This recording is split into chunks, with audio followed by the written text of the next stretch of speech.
Hello everyone. आज हम बात करेंगे कि कैसे आप अपने लाइफ के किसी भी प्रॉब्लम को सिंपलीफाई कर सकते हो और इमीडिएटली उसका सल्यूशन ढूंढ सकते हो। हम किसी कॉम्प्लेक्स प्रॉब्लम सॉल्विंग टेक्निक के बारे में बात नहीं करेंगे। हम एक सिंपल अप्रोच लेंगे जिसे एक आम आदमी अपनी लाइफ में रियलिस्टिकली यूज कर सकता है और अपने प्रॉब्लम सॉल्व कर सकता है। ये अप्रोच ये बोलती है कि हमारी लाइफ की सभी प्रॉब्लम्स के सिर्फ 4 रीजंस हो सकते हैं। पहला रीजन, मैं खुद, आई मी माई सेल्फ। जैसे एग्जाम के लिए थोड़ी सी और ज़्यादा मेहनत करनी थी, थोड़ी सी और ज़्यादा पढ़ाई करनी थी, नहीं की, इसीलिए मार्क्स खराब आए। जैसे ऑफिस में क्लाइंट को टाइम से कॉल नहीं किया, या फिर मीटिंग में पिचिंग ही गलत हो गई, इसीलिए डील नहीं आई। या फिर घर पे अपने पेरेंट्स या अपने स्पाउस से या किसी से भी बदतमीजी से बात कर ली।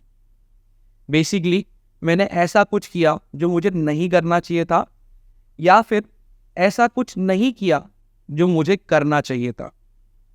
मतलब इस प्रॉब्लम का कारण मैं खुद हूं। अब ऐसे केस में मेरा इमोशन क्या होगा? Anger, regret, guilt. मतलब खुद पे गुस्सा आएगा कि मैंने ऐसा क्यों किया, मैं थोड़ी सी और मेहनत कर सकता था, थोड़ी सी और पढ़ाई कर सकता था, क्यों नहीं की। रिग्रेट फील होगा कि मैंने क्लाइंट को टाइम से कॉल क्यों नहीं किया, पिच ढंग से क्यों नहीं की। गिल्ट महसूस होगा कि मैं अपने घर पे तमीज से बात कर सकता था, बट मैंने ऐसे बात क्यों की। मैं यहाँ पे इमोशंस क्यों लिख रहा हूँ? क्योंकि इमोशंस आपको बताएंगे कि आपकी प्रॉब्लम का कारण क्या है। हम लोग बहुत बार कंफ्यूज हो जाते हैं, हम आइडेंटिफाई नहीं कर पाते कि हमारी प्रॉब्लम एग्जैक्टली क्या है।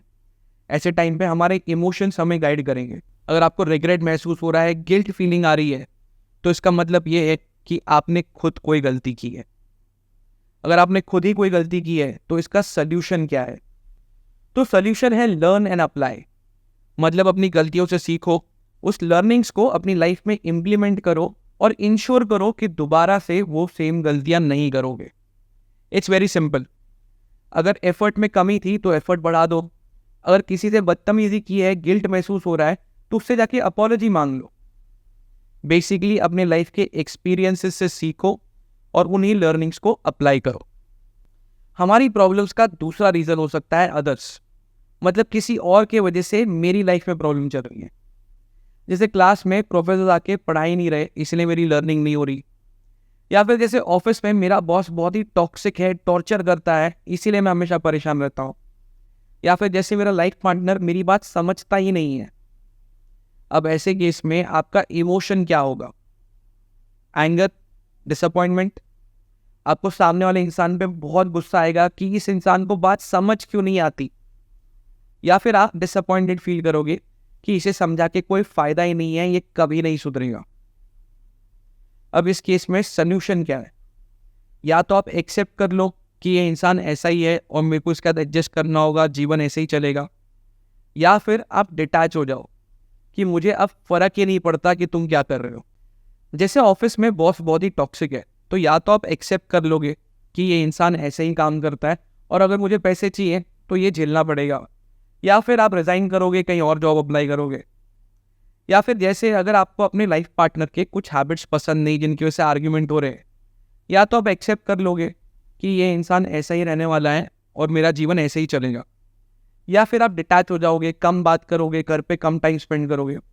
बट बेसिकली ऐसे केस में यही 2 अप्रोचेज है, या तो आप एक्सेप्ट कर लो या तो खुद को डिटैच कर लो।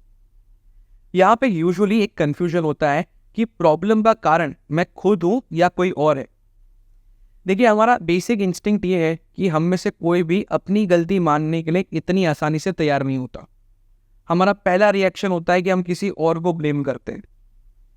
जैसे जब बच्चे को पता चल जाता है कि मेरे मार्क्स अच्छे नहीं आने वाले हैं, इतनी मेहनत नहीं की है, तो बोलना शुरू कर देता है कि क्लास में प्रोफेसर ढंग से नहीं पढ़ा रहे हैं।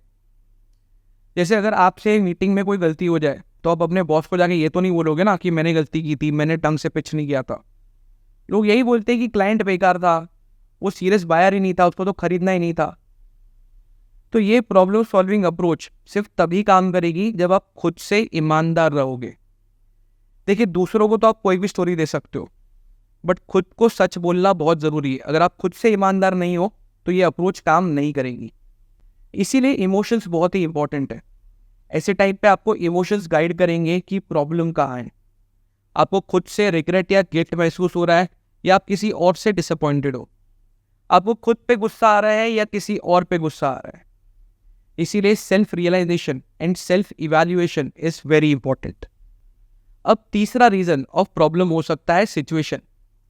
जैसे मैं ऑफिस में बहुत ही मेहनत कर रहा हूँ, कंपनी भी ठीक ठाक कर रही है, लेकिन मेरे ही सेल्स नंबर्स नहीं हो रहे। या फिर आप किसी कॉम्पिटिटिव एग्जाम की तैयारी कर रहे थे, बहुत मेहनत की, अच्छी मार्क्स आए, लेकिन जो डिजायर्ड रैंक था वो नहीं आया, इसलिए पसंद का कॉलेज नहीं मिल रहा। अब ऐसे केस के अंदर गलती आपकी नहीं है, क्योंकि आपने पूरी मेहनत की, गलती किसी और की भी नहीं है, बट ये एक सिचुएशनल प्रॉब्लम है। अब ऐसे केस में आपके इमोशंस क्या होंगे? आप हेल्पलेस फील करोगे, सैड फील करोगे, निराशा महसूस करोगे कि यार मैंने तो अपनी पूरी जान डाली थी, इतनी मेहनत की, लेकिन फिर भी मेरे साथ ऐसा क्यों हुआ? शायद मेरी किस्मत ही खराब है। आप एकदम लाचार फील करोगे। ऐसी सिचुएशन के अंदर लोगों को डिप्रेशन होता है, जब उनको किसी की भी गलती नजर नहीं आती और ये समझ नहीं आता कि उनके साथ ऐसा क्यों हुआ है, तब लोगों को मेंटल हेल्थ इश्यूज होते हैं। अब इस सिचुएशन का सॉल्यूशन क्या है? स्किल डेवलपमेंट या मेंटरशिप? ऐसी सिचुएशन में आपको आइडियली अपने मेंटर से बात करनी चाहिए, और अगर कोई मेंटर नहीं है तो किसी ऐसे इंसान से बात करो जो ऑलरेडी इस टाइप की सिचुएशन को सॉल्व करके आगे बढ़ा है। ऐसे लोगों से बात करके आपको अंडरस्टैंडिंग आएगी कि क्या करना चाहिए, और फिर उन लर्निंग्स को आप अपनी लाइफ में इम्प्लीमेंट कर सकते हो। या फिर कोई सर्टिफिकेशन करो, या फिर कोई कोर्स करो जिससे आपका स्किल एनहांसमेंट हो, वहाँ से जो चीज़ें सीखी हैं उसको अपनी लाइफ में इम्प्लीमेंट करो। जैसे अगर आप कोई एग्ज़ाम क्लियर नहीं कर पा रहे हो, तो आइडियली अपने प्रोफेसर से या अपने सीनियर से बात करो कि उनकी अप्रोच क्या थी, उन्होंने कैसे इस एग्ज़ाम को क्लियर किया था। या फिर अगर ऑफिस में सेल्स नहीं हो पा रहे हैं, तो फिर ऑनलाइन इतने सारे सेल्स के कोर्सेज अवेलेबल हैं, यूट्यूब पे फ्री वीडियोज़ हैं, बुक्स हैं, वहाँ से कुछ सीखो। या फिर अपने बॉस से बात करो, या फिर अपने टॉप परफॉर्मिंग कलीग से पूछो कि वो क्या करता है। यहाँ भी प्रॉब्लम ये है कि लोगों को दूसरों से पूछने में डर लगता है। वो हिचकिचाते हैं कि अगर मैं ये पूछूंगा तो सामने वाला मुझे बेवकूफ़ समझेगा, शायद मेरी हेल्प नहीं करेगा। तो एक इंटरेस्टिंग फैक्ट ये है कि किसी भी फील्ड के एक्सपर्ट से अगर आप जेन्युइनली हेल्प मांगोगे तो उनको अपनी नॉलेज शेयर करने में बहुत अच्छा लगेगा, उनको प्राउड फील होगा। सो किसी से कुछ भी पूछने में हिचकिचाओ मत, फोकस ऑन स्किल डेवलपमेंट और फिर वो लर्निंग्स को अपनी लाइफ में इम्प्लीमेंट करो। फाइनली प्रॉब्लम का फोर्थ रीज़न है फ्यूचर की चिंता। अगर मेरे टारगेट्स अचीव नहीं हुए तो क्या होगा? अगर मेरी जॉब चली गई तो क्या होगा? अगर मेरे अच्छे मार्क्स नहीं आए तो क्या होगा? अगर मैं करोड़पति नहीं बन पाया तो क्या होगा? अब ऐसे केस में आपके इमोशंस क्या होंगे? एंजाइटी, फियर, वरी, हमेशा एक चिंता बनी रहेगी, हमेशा फ्यूचर को लेके एक डर रहेगा। अब इसका सल्यूशन क्या है? Planning and implementation. देखिए, ये चिंता क्यों हो रही है? क्योंकि डर लग रहा है कि मैंने जो अपना गोल सेट किया है मैं शायद वो अचीव नहीं कर पाऊंगा। बेसिकली सेल्फ डाउट हो रहा है। अब सेल्फ बिलीफ क्रिएट करने का सबसे अच्छा तरीका क्या है? आपने जो भी अपना गोल सेट किया है उसको अचीव करने का एक प्लान बनाना। अगर प्लान में दिख रहा है कि आपका गोल अचीव नहीं होगा तो सच में भी नहीं हो पाएगा। लेकिन अगर आपके प्लान में दिख रहा है कि आप अपना गोल अचीव कर सकते हो, अपनी मंजिल हासिल कर सकते हो, तो अपने आप सेल्फ बिलीफ क्रिएट हो जाएगा, और ये जितने भी इमोशन थे, एंजाइटी, फियर, डर, ये थोड़े से कम हो जाएंगे। बट इस स्टेज पे ये प्लान बनाने के बाद में मन थोड़ा शांत करके चिल नहीं करना है, इस प्लान को इम्प्लीमेंट भी करना है। अगर इम्प्लीमेंट नहीं करोगे तो ये फिर से सारे इमोशंस वापस आ जाएंगे। तो ये थे हमारे 4 sources of problems in life. अगर आप क्लियरली सोच सकते हो तो आप करेक्टली आइडेंटिफाई कर पाओगे कि प्रॉब्लम का कारण क्या है और उसका सोल्यूशन भी ढूंढ लोगे। लेकिन अगर आप सोच नहीं पा रहे हो तो आपके इमोशंस आपको गाइड करेंगे, हेल्प करेंगे ये समझने में कि प्रॉब्लम का असली कारण क्या है। इस मेथड को इम्प्लीमेंट करने के लिए आपको क्या चाहिए होगा? खुद से ईमानदारी। अगर आप खुद से ईमानदार हो, खुद को सच बोलोगे, तो आपको पता चल जाएगा कि प्रॉब्लम का कारण क्या है, और फिर आप अपने आप ही उसका सोल्यूशन भी ढूंढ लोगे। होप ये वीडियो आपको अपने लाइफ प्रॉब्लम सॉल्व करने में हेल्प करेगा। कमेंट्स में अपना फीडबैक जरूर देना कि आपको ये वीडियो कैसा लगा, और अगर वीडियो अच्छा लगा है तो इसे लाइक कर दो, अपने यारों दोस्तों के साथ में शेयर कर लो, और चैनल को भी सब्सक्राइब कर लो। That's all for today. Signing off. I'm Rohan Bhardwaj. Take care. Have fun.